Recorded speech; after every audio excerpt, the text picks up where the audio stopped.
Chapter 1. The pristine weather seemed perfect for the month of June, and it looked like it would be one hell of an incredible day at the wedding. I loved weddings and the values that they stood for: love, passion, and dedication. The greatest gift that anyone would ever wish for in the world for two people to pledge their love for each other in front of the world. For me, it looked like the romance department was not really my sort of thing because I never seemed to have luck. I'd had many boyfriends, but none of them seemed to be the right fit for me.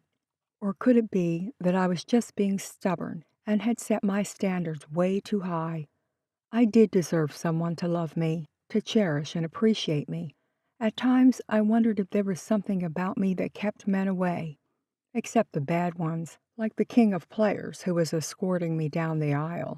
His name was Edmond Fairchild, and he was the biggest that I had ever met. He did not give a about anyone else in the world apart from himself. He was a spoiled rich boy who had been spoon-fed his whole life, and he expected everyone to bow down for him. The thing that really pissed me off about him was the fact that he used women as playthings. He never stayed with a woman longer than was necessary to put his in her before he sent her packing. For as long as I'd known him, that was the way that he operated, and I even wondered what women saw in him. I hated men, or people, who took from others and never gave back, in the end, leaving many innocent people hurt. That was Edmund's trend, ever since I could remember, and the only reason that I ever tolerated him was the fact that he was Christian's best friend. He was one man that I would have gladly poured gas on and lit him up. If it had been my choice, he would not have been the man to escort me down the aisle. But this was not my choice, because it was Christian and Sue's big day, which made me swallow my pride and go along with it. The wedding part of the ceremony had come to an end, and I sat at a table, nursing a glass of champagne. The wedding reception party was packed to the rafters as I looked at the newlyweds, all happy on the dance floor. They seemed like the perfect match, and I even began to envy Sue. Christian was a good man, and I knew him very well because I had worked for him at the law firm that he owned as his personal assistant for almost 5 years. He was a kind and caring man who was always thoughtful of everyone.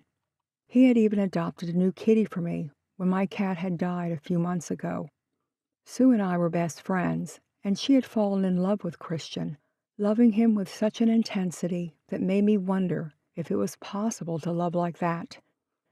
She spoke and looked at him as if he was something that was very special to her, and looking at them right now on the dance floor, it was no different at all.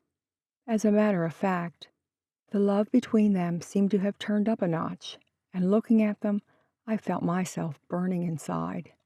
How I longed to be in a similar situation, how badly I wanted to feel the way that Sue felt, my body burning with passionate desire, even though that was something that would never happen since chances seemed very slim. "Hello, beautiful. May I have this dance with you?" A male voice said from behind me, and as I turned around, Edmund was standing there. "Why don't you go and screw yourself, Eddie?" "Come on, Amanda. I know that I deserve that, but for how long are you going to keep reminding me of it? Forever?" "Well, that is what you deserve," I said flatly. "That really sucks. You don't have to be so mean." "A person who does not respect other people's feelings deserves it." "Do we really have to go down that road today?" he insisted, checking me out as if he wished he could see right through my outfit. "I think that you should save the emotional speech for another day. For heaven's sake, today happens to be my best friend's wedding, a day filled with love and joy." Emotional speech indeed. And if that is the case, I suggest that you just go and leave me alone. I have nothing more to say to you. Go screw yourself, Eddie. "Whatever," he said, finally leaving me alone as he walked away. Eddie would never understand.